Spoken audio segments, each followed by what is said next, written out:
What's going on, guys? Coach Joe here, back with another episode. And this is going to be a really, really good one because Coach Mark is going to be taking over and he's going to be doing a whole deep dive. Obviously, at Heartletics, we love talking about fat loss, but most importantly, we love talking about the mindset.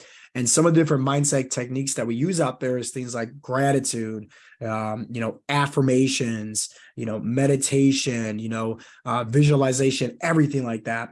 And I know at times that can be very hard, for somebody to kind of adapt to, especially just with their belief systems, everything like that. So we try to make things as easy as possible to make sure that somebody is getting the fundamentals down to kind of learning how to retrain their mindset. Because we always say it like this, it's not what you get from our transformation program, it's who you become. And typically, when you have the best transformation, it's not just the physical, right, of looking good with your shirt off.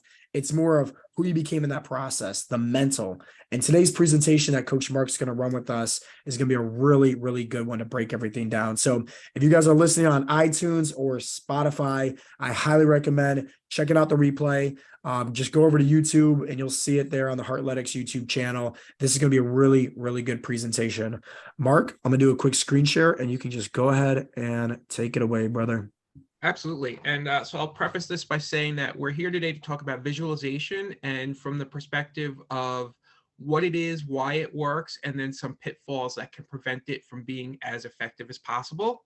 So when we talk about visualization, what I'm really referring to is kind of spending some time inhabiting the outcome of your goals, visualizing whatever it is that you're looking to bring to the light, whether it's your physical, health and fitness goals, right? Maybe envisioning the body that you want to have, whether it's a career goal, whether it's a mental goal as far as developing your mindset. What you want to do is kind of as realistically as possible, meaning, with as much detail, right? Try and bring up the sights, the smells, the environment, everything, and envision what it is that you're trying to, bring about. Be in that day, be in that experience. And that's what we're talking about when it comes to visualization. So as far as making your visualization, as powerful as possible, everyone has a set of priorities or values. And to make something like visualization, more powerful as far as attaining your goals, you want to align your goals with these values. Meaning that it's going to be a lot harder or impossible to manifest something that doesn't really align with your internal beliefs. Visualization as a practice is very powerful because amongst our individual senses, vision is the most powerful, it's the most efficient, and it's the most it's the one that we benefit the most from. So vision as a tool is more powerful. And that's why visualization has such a positive outcome. I know I've seen the effects of it myself. So, visualization is about, obviously, right, mentally making a picture. And that brain picture has no difference internally to the actual sight that we see, in everyday life. So what we see is processed through our brains. For example, there are no actual colors out there in the world. There are waves and energy out there, and then the actual colors that we see are a factor of what our minds are doing when the waves are hitting the receptors in our eyes. You can see here, right? Light hits something, it bounces back to us, and we are making a mental picture of that. So in the mind, right, the values that we have, these internal values, can influence how we are, quote unquote, seeing things because the mind is actually putting that picture together. And when we practice something like visualization, your mind is not differentiating between the regular sight of looking at something and what you are picturing in your head. So that's why if you follow along logically, visualization is a most powerful tool, but only effective when it lines up with the inner values that you have inside. So once you have, right, the values lining up with what you're trying to visualize, now you have what's called heart and mind coherence. And that's going to help you bring these visualizations to reality. You can see here like the difference between a coherent light pattern and an incoherent one, right? The coherent one, it's all in sync. And so when you have that, synchronization between what's going on as far as what you're trying to visualize and your internal values, you get that more coherent pattern. So the goals we seek that align with these values have to be what we call intrinsic. meaning that these are things that are coming from within, not necessarily an external goal placed upon us, but something that we're presenting to ourselves, fundamentally lining up with our beliefs.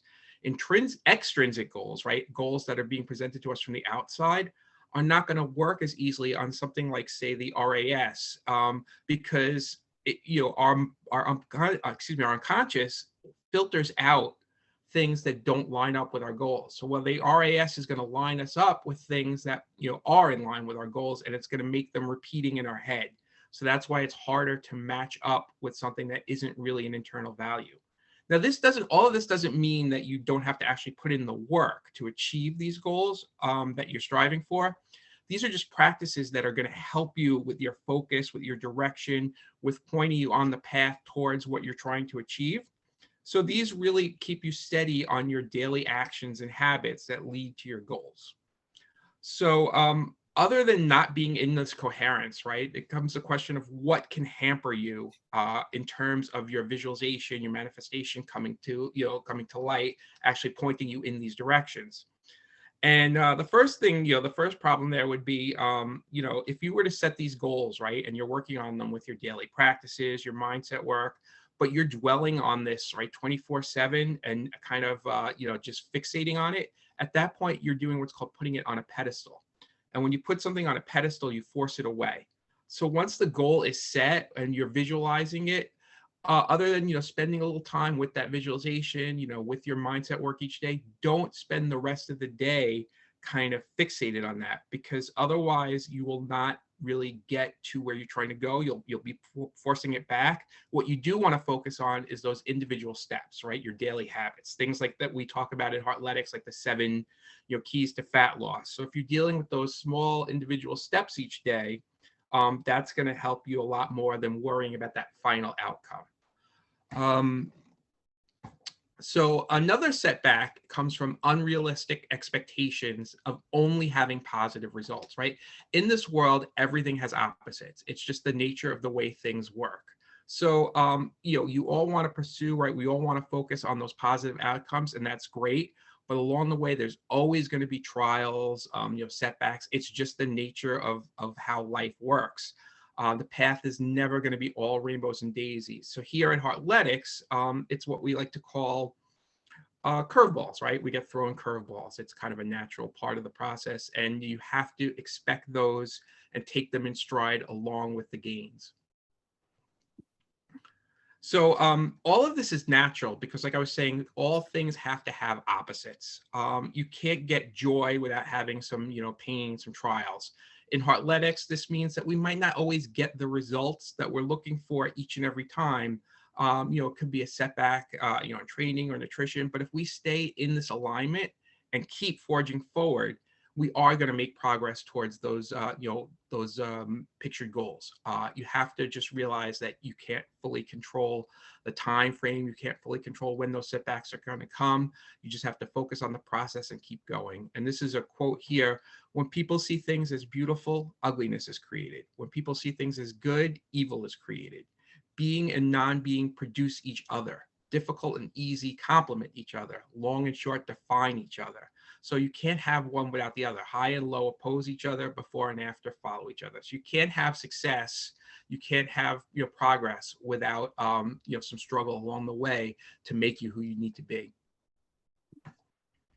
And then in the end, the ultimate alignment, right? The ultimate coherence comes from the goal of bettering yourself. It's what we talk about when we talk about being 1% better every day. You want to continually be improving in a gradual, attainable, realistic increment. And you got to remember that 1%, right? It's a ratio, a comparison. But the important thing to keep in mind is it's a comparison against yourself. We are all connected beings at some level, but at the same time, too, this journey that you're on, your health and fitness goal, your mindset journey, whatever it is that you're trying to accomplish, it's distinctly yours. So nothing is going to derail your success on that path faster than setting yourself up against someone else as a benchmark. The only benchmark should be bettering yourself. It's going to block you from growth if you're comparing yourself against someone else as opposed to comparing yourself against the you of yesterday. Here at Heartletics, that we see this, Sundays, right, when we share our wins, which is great. I love those days. But at the same time, someone who's maybe not having as good a week, right, if they're comparing themselves against those wins, that's gonna, put them in a negative mindset. It's gonna pull them back, and that's not what we want. So don't compare yourself to someone else, because everyone's timeline is different. Everyone's path towards progress is different.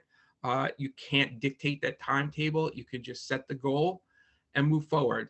So in summation, right, the important things here are keeping your coherence in terms of making sure your goals line up with who you are, and then spending that time each day, right, visualizing those goals as realistically as possible, making sure that you are putting in that work, but not putting the end result on the pedestal, making sure that you're aware that there's always going to be opposites. So, curveballs are natural. You just battle through them and move on.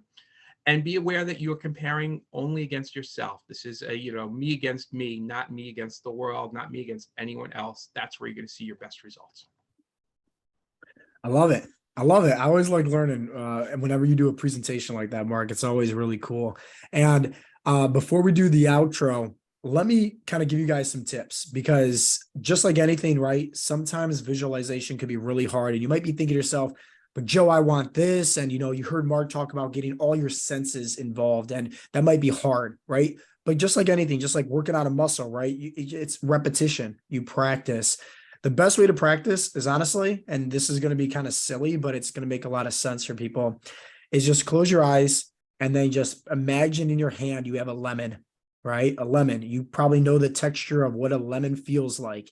And then what I want you to do is just imagine you cutting that lemon, and then just go ahead, keep your eyes closed, get all the senses involved of cutting that lemon, and put that lemon in your mouth, right? If you start to make that little like squeezy like face because it's tart and sour, guess what you're visualizing? It's not like there's a physical lemon in your hand, but yet your mind, right? That's the power of this, is your mind is imagining, okay, I remember those senses of that lemon, how it tastes, right? And if you can do that over time, it only gets easier. Now, how do you do that, right? Mixing the lemon with your goals. Well, personally, what I like to do is, this is really good for beginners also, is focus on a time in your life where you are really proud of yourself, something that you accomplished, that you had to do something that really made you feel really, really good.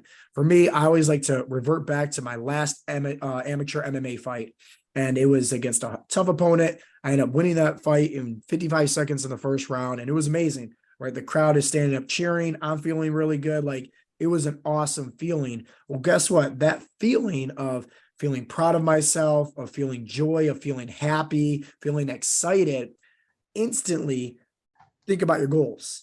So that's all you have to do, is just like, let's say that you really, I don't know, had a, maybe you got a promotion at your job or something like that, or you ran a half marathon or completed some kind of competition, whatever that made you feel really, really proud of yourself. Now, instantly just think about your goals. So it's just like, you got the feelings, you got the emotions.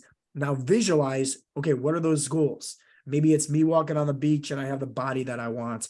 Maybe it's somebody give me some compliments, whatever the case may be that your goals are. You're mixing and matching the emotions now with that visualization. So just like anything that you do in life, the more you practice, the more you have those repetitions, the better you will have success at it long term. So Mark, I appreciate you, brother. That was amazing presentation. And as always, guys, if you guys want more information on how to just live your best life and learn how to become the best version of yourself mentally and physically, go check out heartletics.com. We got a free fat loss guide that you can check out. Mark kind of talks about our 70 essential fat loss habits in there. Really, really good PDF guide that you can download. Or, hey, if you want to skip ahead and just go talk to Mark or Jimmy or myself directly and figure out if having coaches in your corner is going to help you have success, then just schedule a free discovery call. We create this, what's called a game plan for you, kind of sharing with you the fastest way from point A to point B and having success. And as always, guys, this is Coach Joe with heartletics.com.